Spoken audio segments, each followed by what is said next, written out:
Hello everyone! Welcome back na naman sa panibagong episode ng ating podcast. Magandang araw, magandang hapon, magandang gabi sa inyong lahat. Welcome po sa Ito Na Ang Chika Ko podcast kung saan ang chika mo ay ichichika ko. Eto, chika ko ah. Okay, sige, ito yung chika ko. Ito na ang chika ko. Ito na ang chika! Ito na ang chika ko. Ito na ang chika ko. Okay, syempre, simulan natin sa kumusta. Kumusta ka? Mhm. Mhm. Oh. Akala mo talaga narinig ko yung sinabi mo. Pero 'wag kang mag-alala. Kung gusto mong may sabihin sa'kin, kung gusto mong magchika-chika sa'kin, huwag kang mag-alala ulit. Dahil available po ang link na nasa bio ko sa TikTok, Instagram, Facebook, kung saan puwede ka po mag-share ng inyong mga nararamdaman, ng iyong mga chika-chika. Kung ano bang gusto mong i-share sa akin ay open po ako, babasahin ko po 'yan. Okay, it's your choice din naman kung gusto mong i-share ko ito or hindi. Bahala ka sa buhay mo, basta lahat 'yan ay mababasa ko po. Anyway, 'wag na natin patagalin pa dahil episode 15 na nga tayo. 15, grabe! Magsimula na tayo sa ating first program kung saan tayo ay magbabasa ng chikret at ang pagbabasa nga po ng chikret ay may pagka-random at trigger warning na din po dahil hindi naman po natin alam kung ano yung mga mababasa natin. Kaya naman simulan na natin to. Basahin na natin ang ating first na chikret for today's podcast episode 15. Ang ating first secret ay, isa akong food and beverage attendant and we have an event sa BGC. While the event is ongoing, lumabas ako sa backside ng venue para mag-vape. When I saw one of our TL and beshi ko na as in talaga. Tas ang masama pa sa ginawa nila ay kabit yung beshi ko. Di ko pa sinasabi sa parents ko na gusto ko ang best friend ko. Parehas po kaming lalaki ng best friend ko. 10 years old ako nito, inutusan ako ni Papa na tawagin ko raw ang kuya ko dahil kakain na. Pero ayaw umuwi ni kuya. Si Papa kasi mainitin ng ulo. Ngayon, si Papa ang tumawag kay kuya ko. Ayaw pa rin umuwi ni kuya. Hinabol siya ni Papa ng kutsilyo. Hala. Hello po Ate Mauj. Tulog po si Papa no'n kaya ginamit ko yung tablet niya na dinadala niya sa work. Tapos nung ginamit ko, pumunta ako sa gallery. Tapos may nakita akong video na pang 18 plus. Tapos nakalagay galing sa Messenger yung video. Hanggang ngayon, hindi ko pa din sinasabi na nakita ko yun. Mahilig ako manood ng porn. Hindi ko din to gusto. Hi. Nung 7 years old ako, Ate Mauj, nahuli ko sila lola na nagjujugjugan. Muntik na po ako mapalaya sa bahay dahil nalaman nila na bading ako. Nung high school kasi ako, nag-cutting ako. Pero hindi ko sinabi sa nanay ko kasi kapag sinabi ko yun, patay talaga ako. Palagi po akong nagsishinger pero hanggang panty lang ang kaya ko. At ni isa sa mga kakilala ko ay hindi po alam na ginagawa ko po yun. Ayun lang.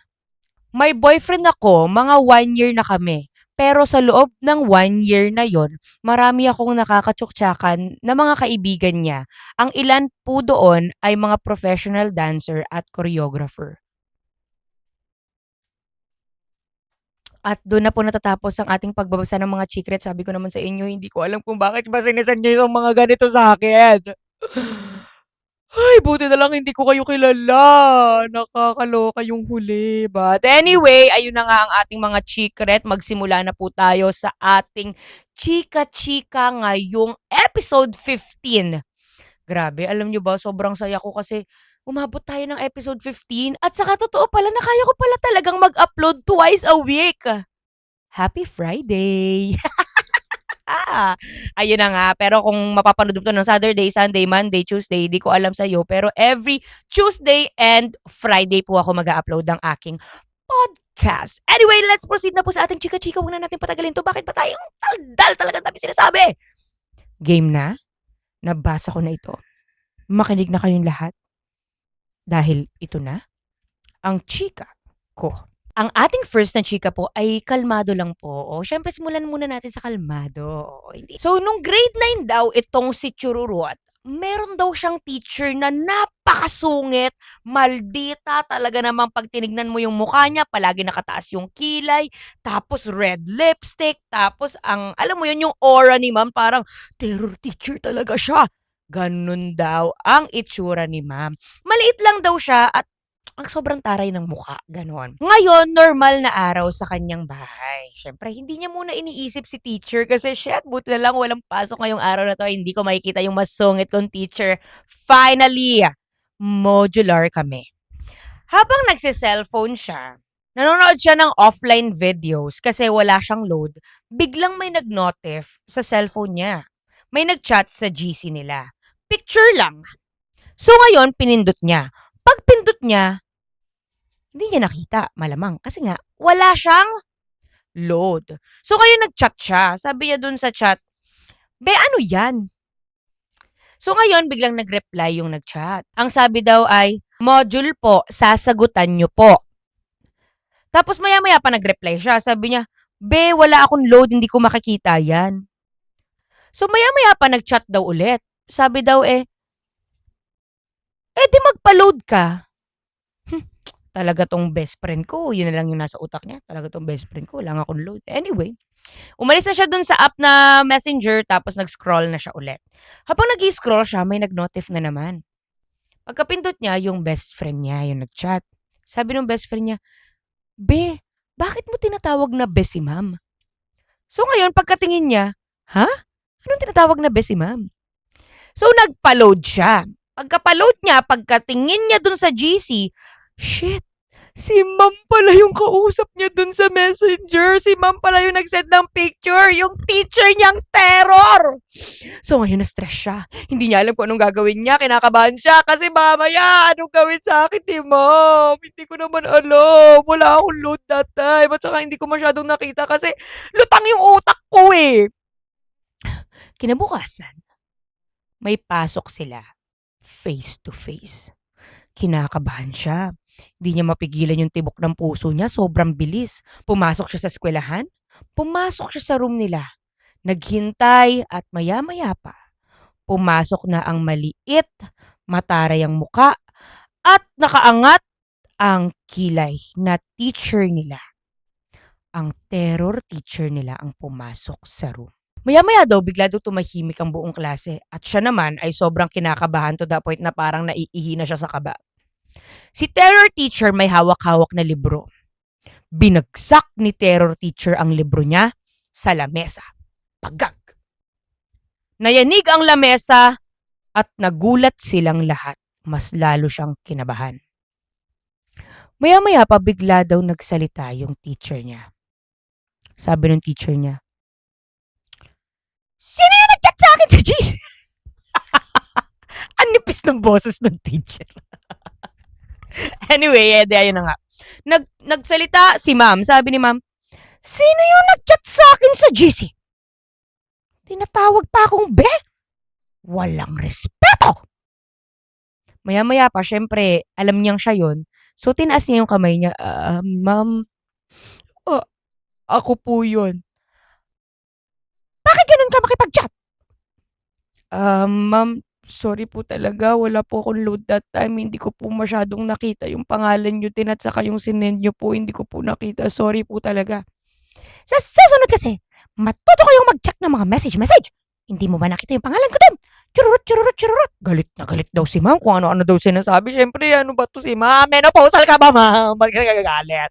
Hanggang sa sinermonan daw siya ng malala ng teacher niya at doon na daw natatapos ang kwento na yon. Okay naman na daw sila ni ma'am ngayon. Lagi daw si ma'am nagko-comment sa mga post niya sa Facebook, ganyan. At saka every birthday daw niya ay binabati daw siya ng happy birthday ni ma'am. Wow! Naging friends sila bigla ni ma'am. Talaga naman no, si ma'am naman oh.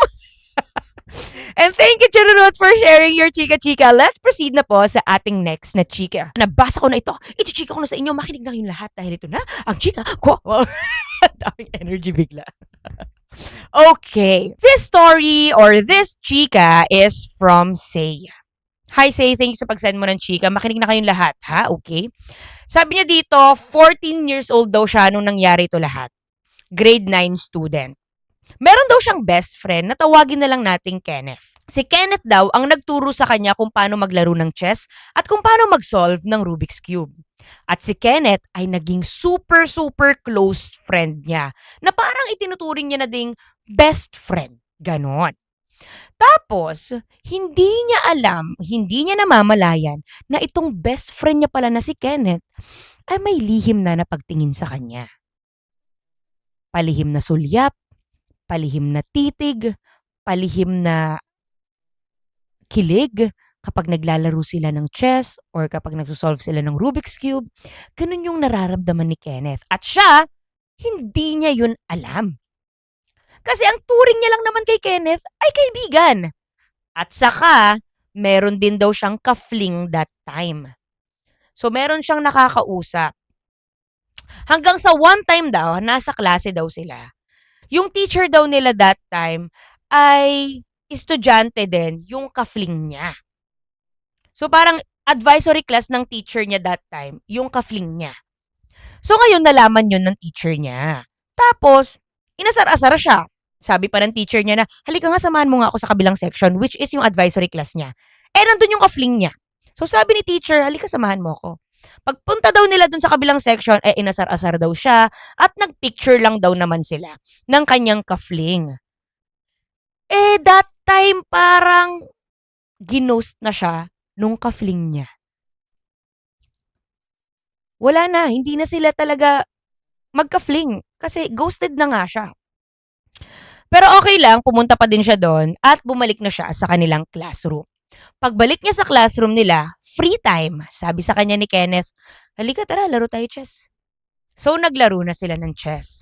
Sabi niya nga din dito sa kwento niya na nakakaramdam daw siya ng comfort kapag naglalaro daw siya ng chess.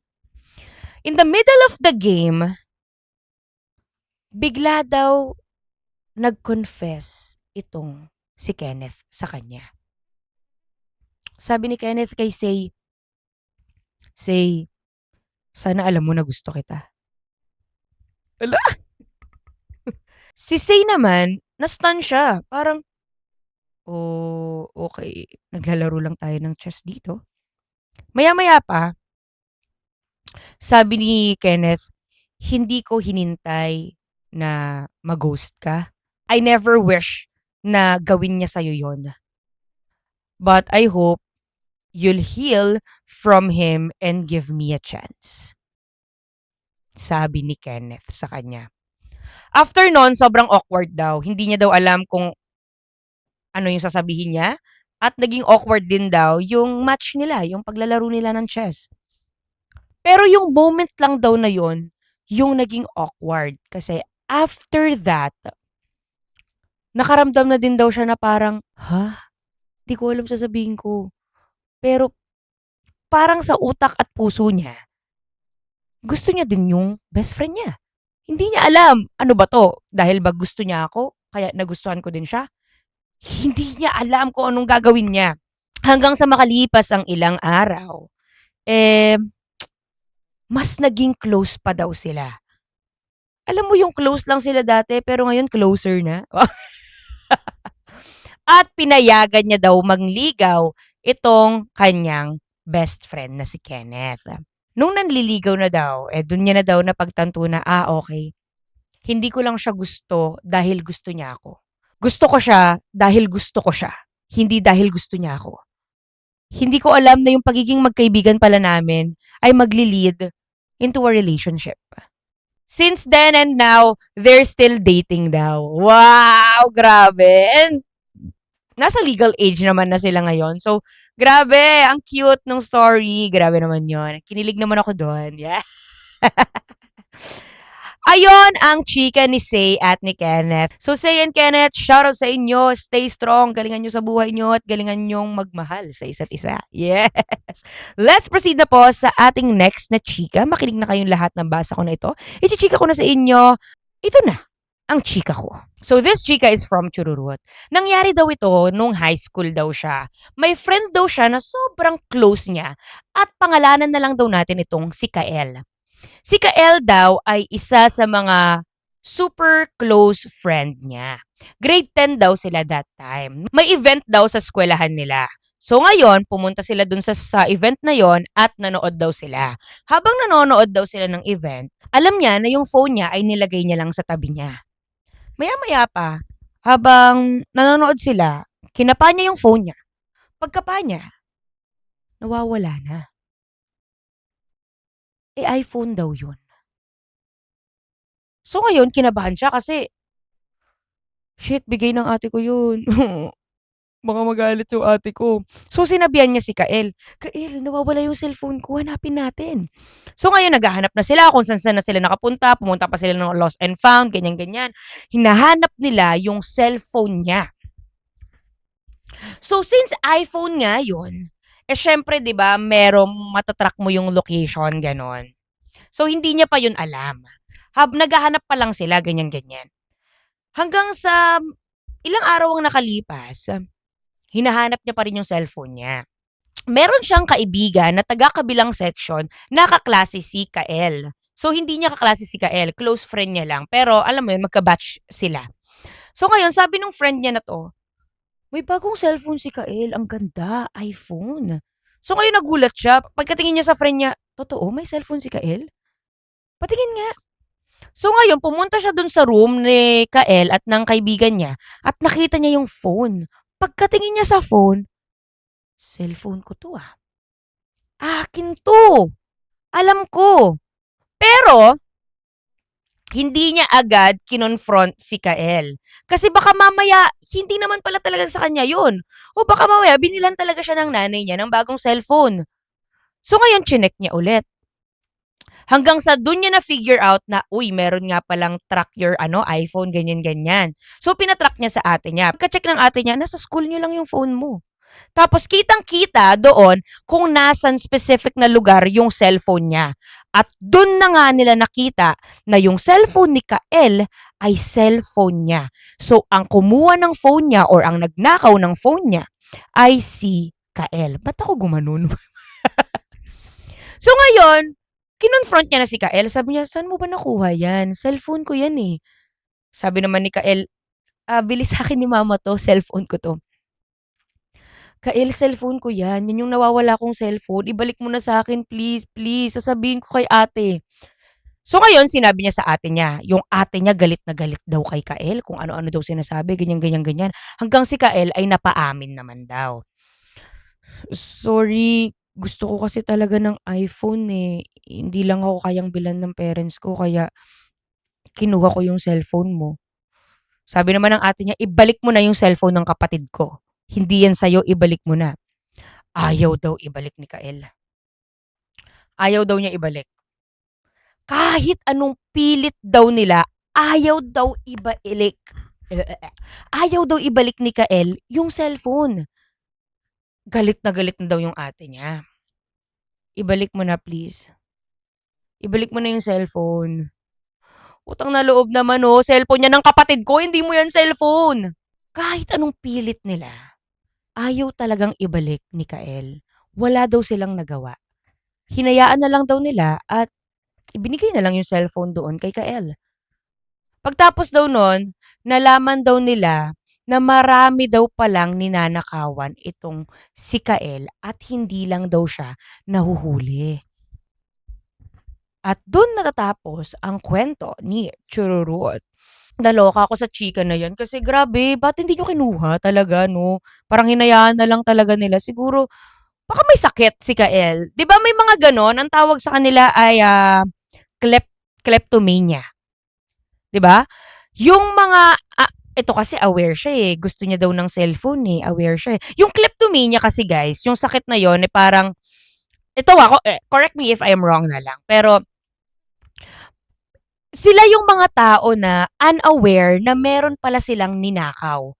Tapos, hindi nila din mapigilan na for example, may nagustuhan silang isang bagay, gagawa't gagawa sila ng way para makuha nila yon. Kasi parang thrilling sa kanila. Tapos pag nakuha nila yung isang bagay na yon, yung relief, yung ginhawa, ay nararamdaman nila. At yun yung gusto nilang feeling.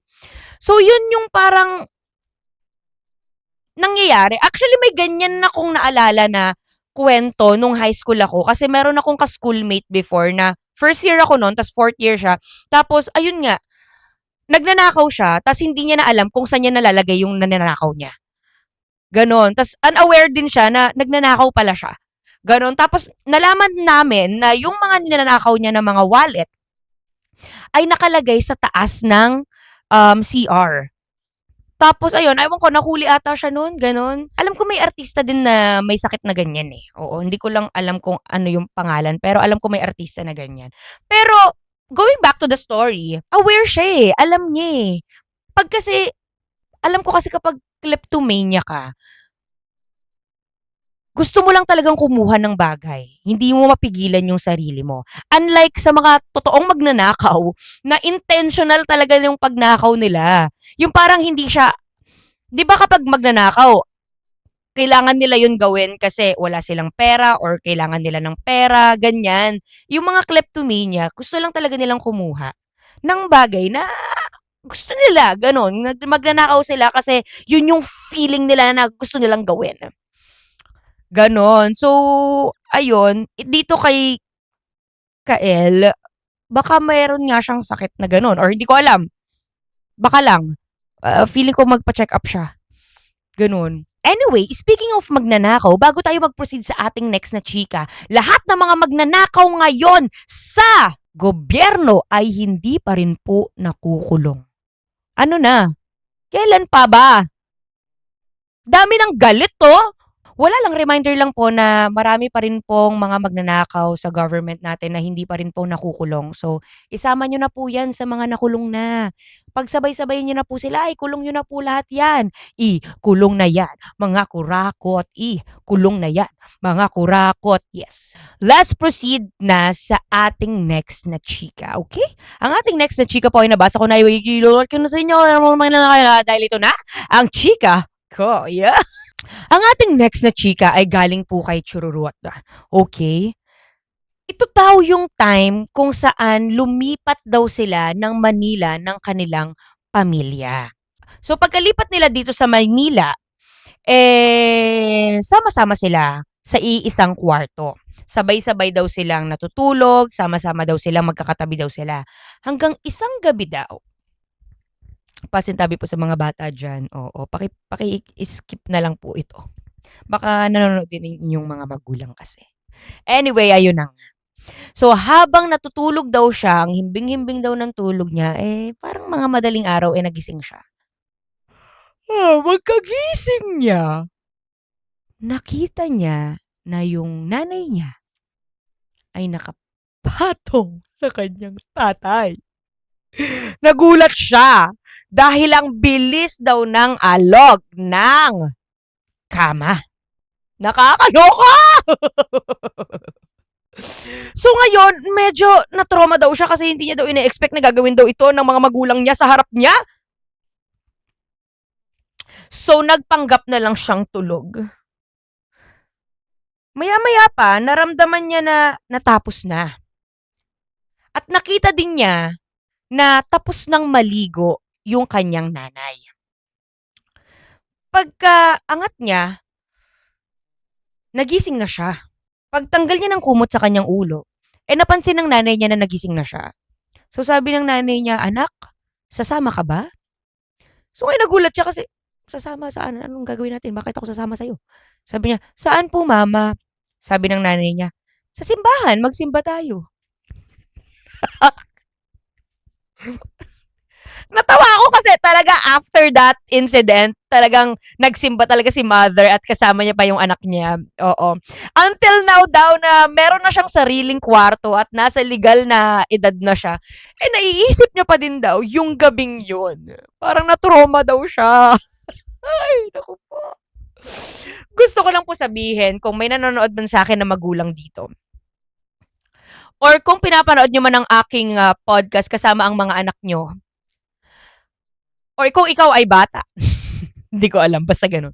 Gusto ko lang po sabihin na kapag po kayo ay nahuli ng anak nyo na may ginagawa na kababalaghan, talaga naman pong hindi po nila yan makakalimutan hanggang sila ay tumanda. Lagi po nilang iisipin na yung magulang ko ginawa 'to, yung magulang ko ginawa 'to. Kaya po mag-ingat po kayo mga magulang. Mag-ingat po kayo. Huwag niyo na pong gawin kapag katabi niyo yung anak niyo. Huwag niyo na pong gawin kung ano man yung gusto niyong gawin. Dahil hindi po yan makakalimutan ng bata. Dahil ako, hindi ko pa rin nakakalimutan. Ah! Charot lang! Manonood yung nanay at tatay ko. So let's proceed na po sa ating next na chika. Makinig na kayong lahat dahil ito na ang chika ko. So, nangyari daw ito lahat nung siya daw ay elementary student. Nagpa-practice daw sila ng festival dance. So, syempre, practice, ganyan. Maya-maya pa daw, pinatigil na daw sila ng teacher nila na mag-practice. Sabi daw ng teacher nila, o tigil nyo na mag-practice. Mamaya na, bukas na ulit kayo mag-practice. Sa mga susunod na araw na ulit kayo mag-practice. Pwede na kayong umuwi. Ganyan. So, ngayon, sila daw, hindi daw sila nakinig. Nag-practice pa din daw sila. Ganyan. Hanggang sa umuwi na daw sila.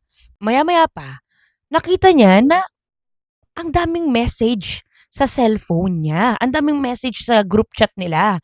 Pagkatingin nila sa message ng group chat, akala niya pinag-uusapan yung costume, akala niya sobrang important ng pinag-uusapan about festival, ganyan. Pagkatingin niya sa mga message, nakita niya na merong nag-leak ng GC nila.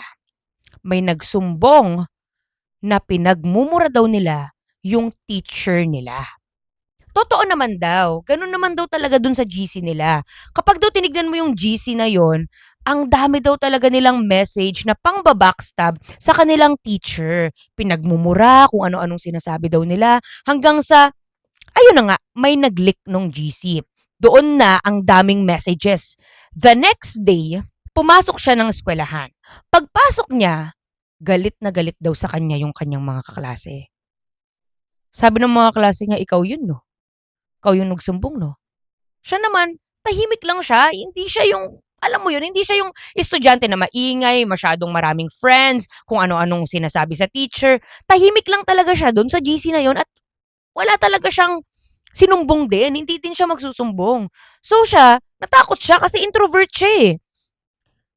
Hindi siya nakapagsalita agad. So, bigla siyang sinabihan ng mga klase niya na, ikaw yung nagsumbong, no? Ayos ka, ba't mo kami sinumbong? Ha? Bakit mo kami sinumbong? Hanggang sa pinatawag na daw yung mga estudyante na nagsasalita ng masasakit sa kanilang mga teacher.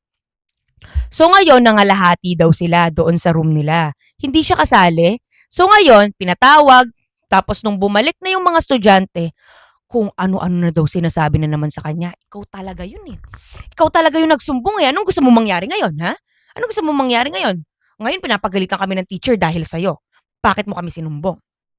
Hanggang sa parang kung ano-ano na daw sinasabi sa kanya, tinutulak-tulak na daw siya, tapos inaambahan na daw siya. Ang sakit na daw ng mga sinasabi sa kanya. Eh siya, as an introvert, hindi niya daw alam kung anong ire-react niya. Natatakot daw siya. Eh hindi naman daw talaga siya yung nagsumbong.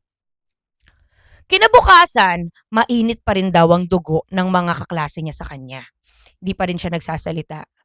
Hanggang sa pinatawag na naman daw itong mga estudyante na to sa principal's office.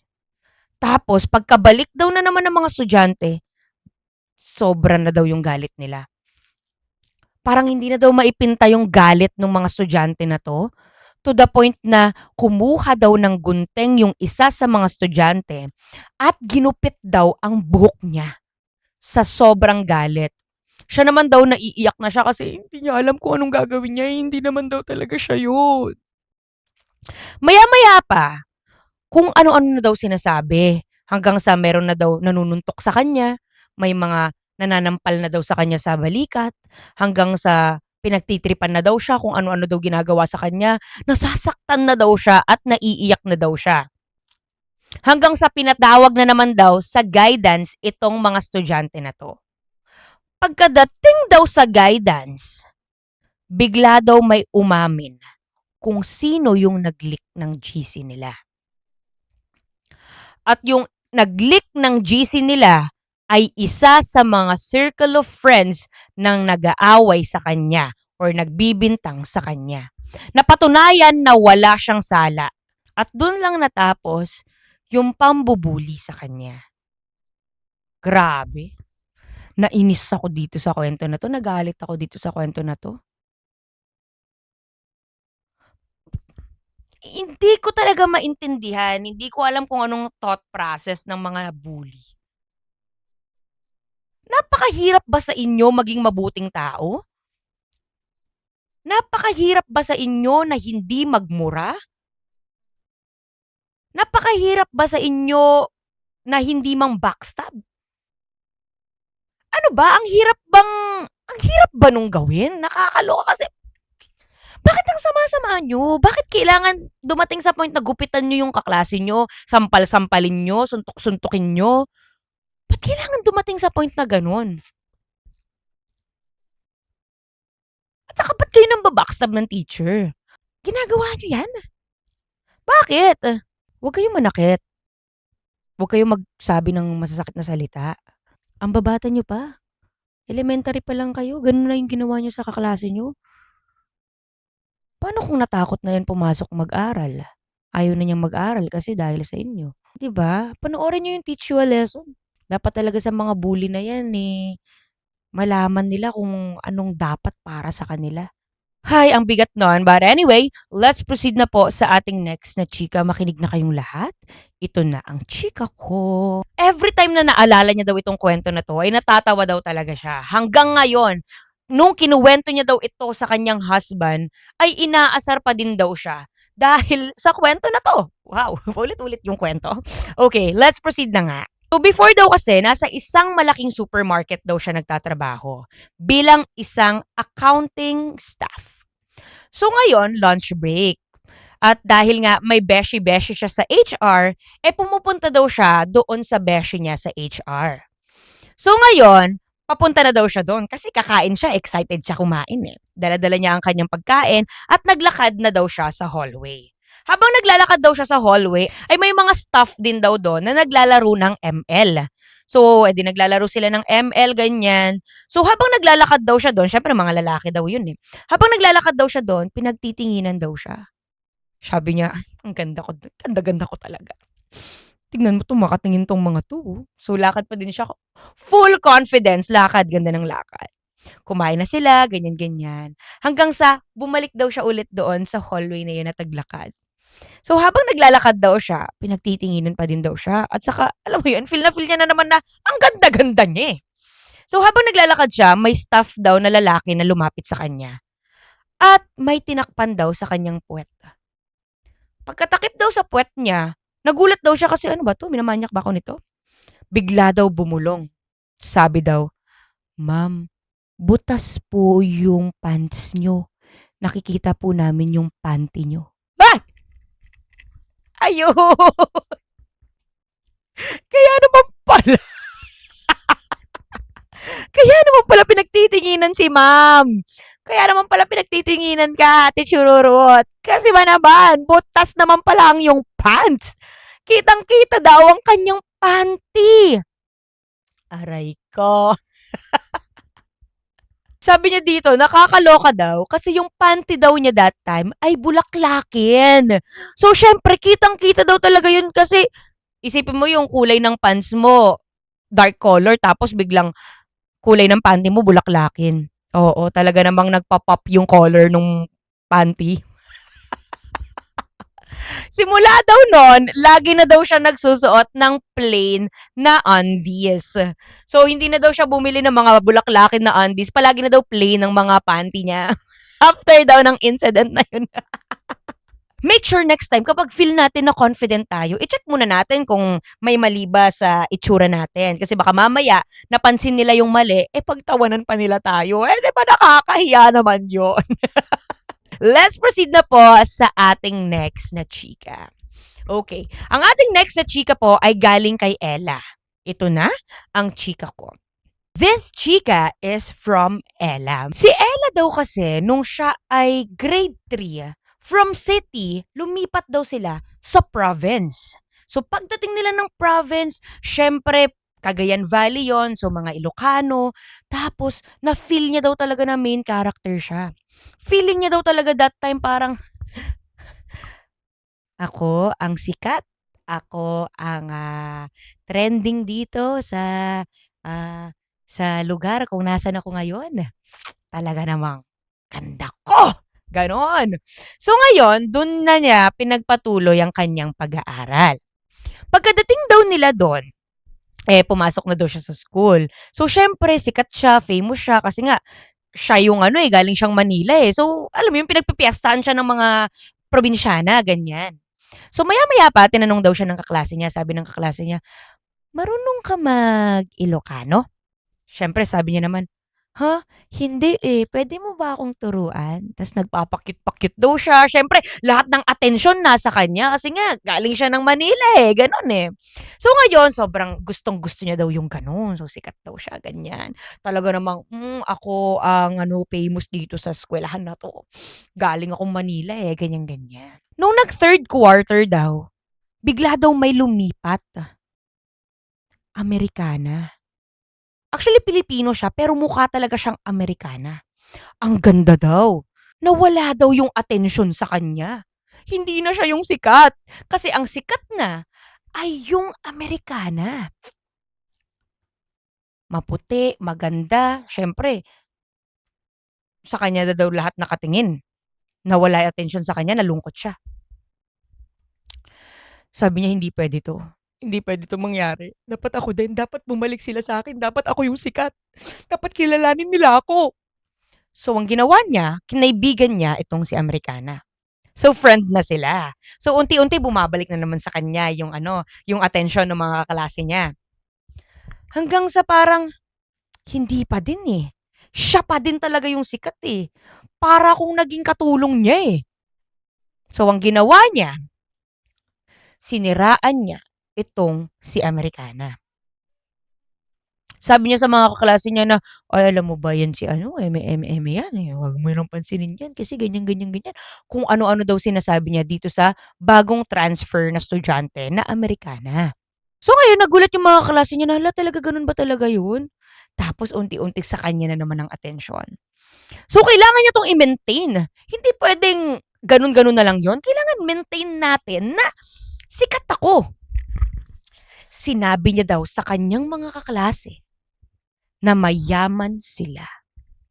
Lahat daw ng fantasy niya, sinabi niya, ikinuwento niya daw. Sabi niya sa mga kaklase niya na, "Actually si dad, nasa abroad siya, tapos mayaman kami, malaki yung mansion namin, ganito ganyan."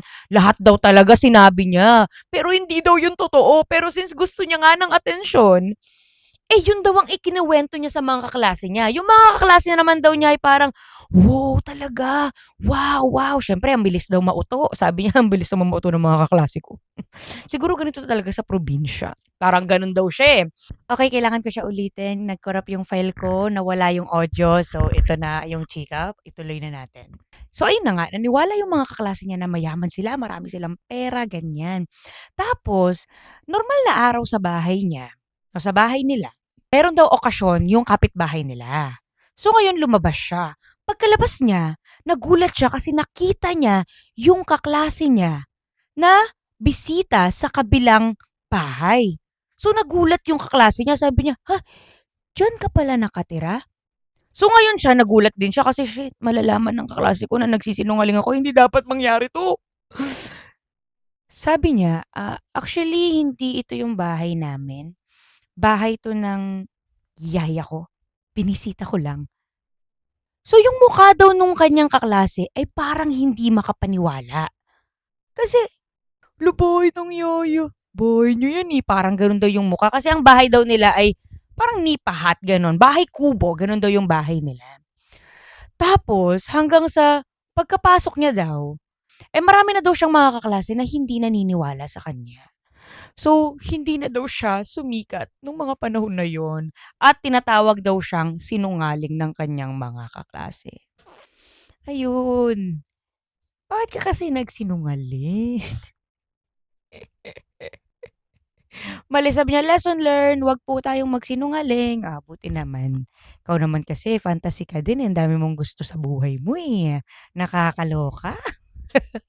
Naalala ko tuloy ako, gano'n din ako nung bagets ako. Pero hindi talaga yung hindi ko sinasabi na mayaman kami, hindi gano'n. Sasabihin ko lang talaga na, "Actually meron kasi talaga akong kambal, eh, tapos nasa ibang lugar siya at saka may bodyguard ako kaya 'wag niyo akong awayin, kasi baka mamaya awayin din kayo ng bodyguard ko kaya please 'wag niyo ako 'wag niyo akong awayin." Gano'n ako dati, napakapapansin. Akala mo naman talaga may bodyguard, hindi nga kami gano'n kayaman, may bodyguard pa, nakakaloka. But anyway, let's proceed na po sa ating next na chika. Okay, for our next chika, ito po ay galing kay Chururut. Makinig na kayong lahat dahil ito na ang chika ko at ito na po ang huli nating chika ngayong podcast na ito.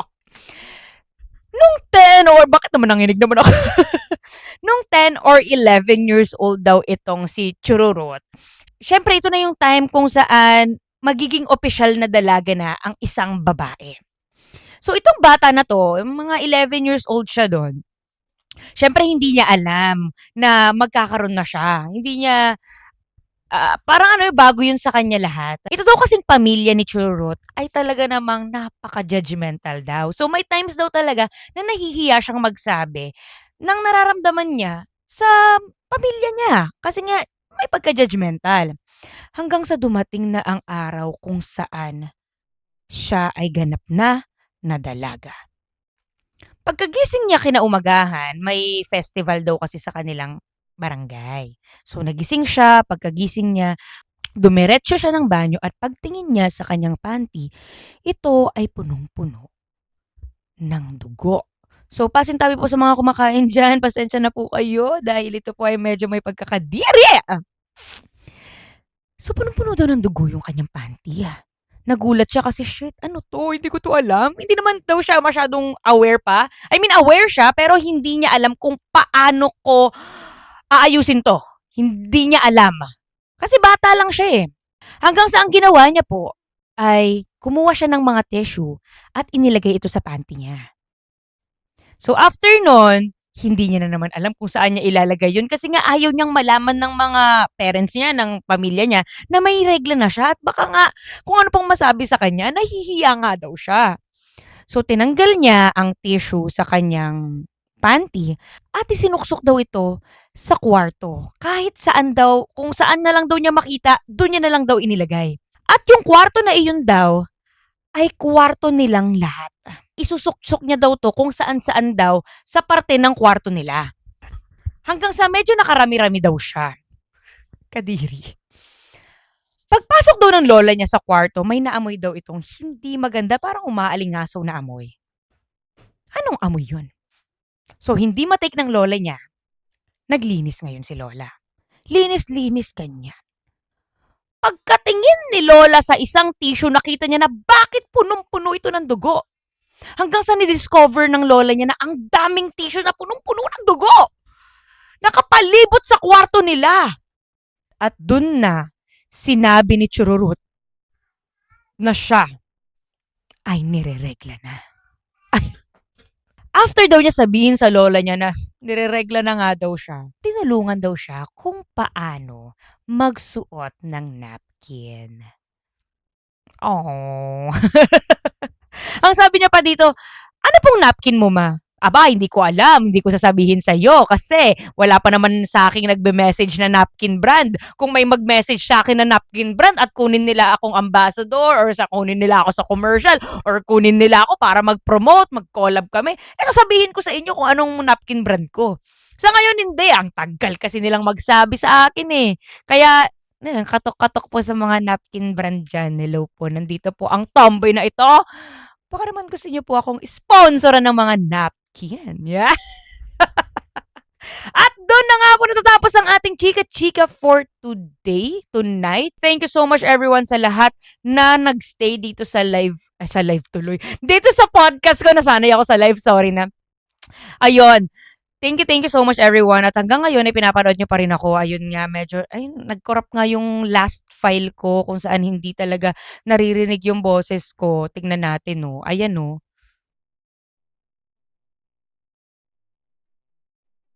Oh, 'di ba? Mukha akong tanga, salita ako ng salita, wala naman palang naririnig sa'kin. Stress ako diyan talaga malala. But anyway, buti na lang patapos na din ng chika-chika ko nun kaya nag-decide ako na ulitin na lang. At thank you so much everyone kasi nandito pa rin kayo hanggang ngayon. Talaga naman. Nag-skip kayo ng ads. Nag-skip kayo ng ads na. Kung nandito kayo sa YouTube, huwag nyo na i-skip yung ads. Parang awa nyo naman na. But anyway, thank you so much everyone sa lahat po ng nandito sa aking podcast, nakikinig sa akin simula umpisa hanggang ngayon. Maraming maraming salamat po. See you again sa ating next podcast. That is on Tuesday. Talaga naman nakapag-upload ako nung 2 beses ngayong ngayong linggo. Grabe, congrats nyo naman ako kasi na to talagang ang hirap na hirap talaga ako. Tapos nag-upload ako talaga naman. It's an achievement sa akin. Oo. Anyway, thank you so much again everyone. Mahal na mahal ko kayo. Talaga hindi ko alam kung paano matatapos to. Basta bigla na lang pong mawawala.